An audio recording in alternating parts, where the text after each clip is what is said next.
If you're an investor or looking to become an investor in rental properties and you want to minimize how much cash you're putting out of pocket, I have an absolutely amazing program for you. We just launched the ability to do what is essentially a conventional loan, but with only 10% down for a single family home or 15% down for a duplex, a triplex, or a fourplex. This is a game changer to help you with your upfront cash out of pocket, and it actually increases your return on investment significantly. Why? Because the value of the home is going to go up the same no matter what. Yet, how much you put into it is a whole lot less. Think about this. If you're buying a $500,000 property and you're putting 20% down, that means you're putting $100,000 down. Now, if that property goes up, let's just say it goes up by 5% in the first year. Okay, so you've got an increase of $25,000 in the first year. 4 years from now, you will have increased $100,000, which would match what your original investment is. So you're basically getting a 25% return on your investment. You invested $100,000, you're getting 25% in appreciation, 25 grand in appreciation if the home price appreciated by 5% per year, which has been the historical average nationally. But if you're looking at putting only $50,000 down, you still get the same $25,000 in appreciation. Therefore, when you're looking at your return on investment, you take $50,000 and you can buy a house that makes you $25,000 a year in appreciation, assuming 5% per year. That's a 50% return on your investment. By putting 10% down instead of 20, you've literally doubled your return on investment. Now you're impacting your cash flow. That's a big deal when you're looking at buying investment properties, is what does your cash flow look like? But there's really two major reasons why people buy rentals. Three. The one is tax write-off, okay? But separate from tax write-off, you're buying it either for short-term cash flow or long-term appreciation, increase in value, diversifying your portfolio. Every day, people put money into 401ks, put money into CDs and savings accounts. That's money that you had that you could have spent on something that instead you put aside into a future investment. Yet so many people think, well, but that's not how home ownership should work. If I'm buying a rental property, it should pay me monthly income. Then you need a huge down payment. But if you're looking for long-term wealth building, then it's about units. It's about how many doors can you get, which is why buying a 4-unit property is amazing, because you're diversifying your rental income across 4 units, and you typically get more rent per unit per dollar that you spent on the home compared with a single family home. This is house hacking, okay? But you're still not necessarily going to cash flow, especially when you're putting only 10 or 15% down. So this is really for people who are looking for long-term appreciation. You have money to spend every month on your bills. You have money to spend every month on leisure activities. And you're looking at, where do I put my extra monthly income that's going to make me a good amount of money in the long run?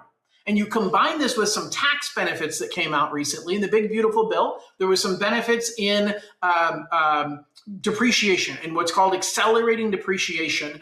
And you have an opportunity in some cases to save a huge amount of money in taxes right now. So you're looking at other benefits than simply cash flow. But I want to be super, super clear. You're doing this program with a 10% down payment on a single family home or a 15% down payment on a 2 to 4 unit property. You're not doing it for cash flow. You're doing it for tax savings. You're doing it for long-term appreciation. But cash flow is not going to work. You're going to be upside down in cash flow in 99% of the transactions. So you have to understand what this is for. And if you need to buy a rental property in order to have cash flow, you need to put a large down payment. Depending upon where you're buying, it might be a decent down payment. It might be a huge down payment, because certain markets within the United States have better return per dollar of rent per dollar of purchase price versus worse. California is an example. Your purchase prices are high and your rent is nowhere near that. Maybe some other states. Tennessee is an example. Your prices are low, yet your rent's about the same as what it is in California. So your return from a cash flow perspective is going to be better in somewhere like Tennessee, but you won't see as much appreciation. So that's the trade-off when you're looking at investment properties, and that's part of the trade-off of this program. So let me go through some of the details of the program to help you understand if it's right for you. And if it is, reach out to me and I'll help you make it happen. So first of all, Fannie Mae and Freddie Mac set the rules on investment properties for most of the market. They require 15% down on a single family. I'll do 10. They require 25% down on 2 to 4 units. I'll do 15. There's no mortgage insurance required on my program. So it offers you the utmost in flexibility, because even though it comes with a higher interest rate, that higher interest rate is offset by the fact that you're not paying mortgage insurance. And mortgage insurance is not tax deductible. Not a tax advisor, can't give tax advice on TV, but here I am on YouTube giving you my thoughts. Check with your tax advisor. But mortgage insurance, in my understanding, is not tax deductible on investment properties. So now you've converted mortgage insurance into interest. Interest is tax deductible on an investment property. Okay, so it's a purchase only. You can't use this to refinance a property. It's only for buying a rental property. It's only if you're putting less than 20% down, because you're putting at least 20% down, you can use a different program. There's kind of a gap here because technically you can't put 20% down or even 22% down on a 2 to 4 unit property. But this program has a weird rule that says, hey, if you're putting at least 20% down, you can't use this program. You have to put at least 25% down on a 2 to 4 unit property. So there's a little bit of a gap there, but we can do it between 15 and 20 and 19.9% down on 2 to 4 unit properties. Okay, fixed rates only, 15 and 30 year. We don't do adjustables on here. You have to already own a home. And technically, if you don't own a home, you can still buy this property, use this loan to buy a property. But now you can't count the rental income from the property that you're buying. Here's why. Because it's called reverse occupancy fraud. And it basically is someone who says, hey, John, I don't qualify. What do you mean I don't qualify to buy a primary home? And I'm like, well, your income's not enough to qualify for that. Okay, well, then I'll tell you what, it's going to be a rental. And I saw you had a video about rental properties that you can do with 10% down, and I got 10% down. So it's a rental property. And that way I've got income from the rental property to pay for it because it's a rental, John. It's a rental. We're worried about that. Like if you're buying a rental property, you don't own your property right now, we'd wonder, why are you not buying something for yourself? And are you just telling us it's a rental, even though you're really buying it for yourself so that you can have more income on paper to qualify? So that's the real reason why. It surprises a lot of people, but that's really what's going on. This is not designed for Airbnb. You can use it for whatever you want, because once you own the home, you can rent it out however you want. But to qualify, we're counting long-term rents. Now, you don't have to find a tenant. You legally can't find a tenant on a property that you don't own. So we're going to take what the appraiser says the property would rent for, and we're going to count 75% of that as income to help offset the mortgage payment. Remember, you're going to be upside down on this mortgage payment in most situations. Like I haven't run across one yet where you're not. So we're using 75% of the rental income to offset the mortgage payment, but that just makes the gap even bigger on what your regular income needs to help offset. Okay.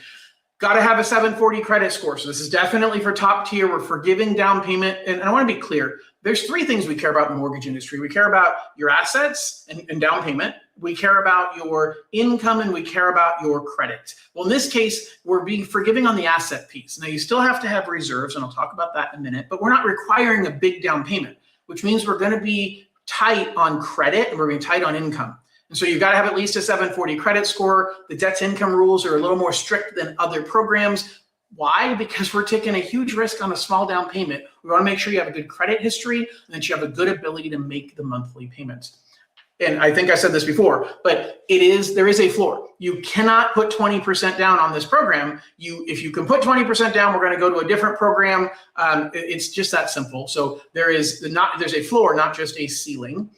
We can go up to conventional loan limits, even high balance. So if you're in a market that goes over the standard conventional limit of $832,000, I can do that. And oh, by the way, that $832,000 limit is just for single family homes.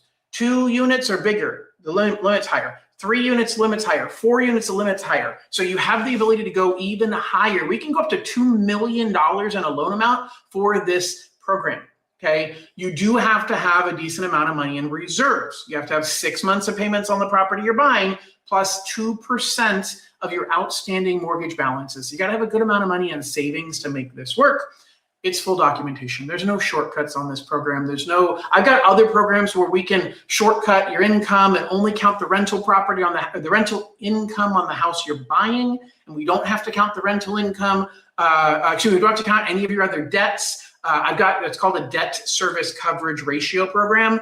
We do a lot of those. It's a great program, but it requires a bigger down payment. This small down payment is full documentation, no shortcuts, full appraisal required every single time. Okay, what you're trading off is you're trading off a higher rate for no mortgage insurance. Okay, that trade-off isn't as bad as what you might think. So here's some examples. These are numbers, real numbers that I pulled, and I'll give you a little trick here that we can also look at, which is I ran the 10% down no mortgage insurance for someone that had a great credit, I think 800 credit, 760.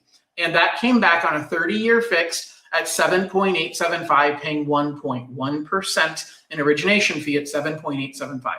That same scenario, if you're putting 15% down for a single family home, a Fannie Mae loan is at 7.375, but you're paying mortgage insurance. And so the payment is almost the same when you add the fact that you're paying in mortgage insurance because rates are higher. Fannie Mae kills you on interest rates for investment properties. So does Freddie Mac. So when you're putting 15% down on a single family home, you're at 7.375 as of the date I pulled this with mortgage insurance. Here I'm just at 7.875 paying 1 point. That same scenario, 15% down on a 2 to 4 unit property, we're at a rate of 7.625. So you literally can buy a home with a $40 difference in monthly payment in the scenario that I ran for a 2-unit property at 15% down compared to a single family using Fannie Mae. Okay, it's crazy. Here's the trick.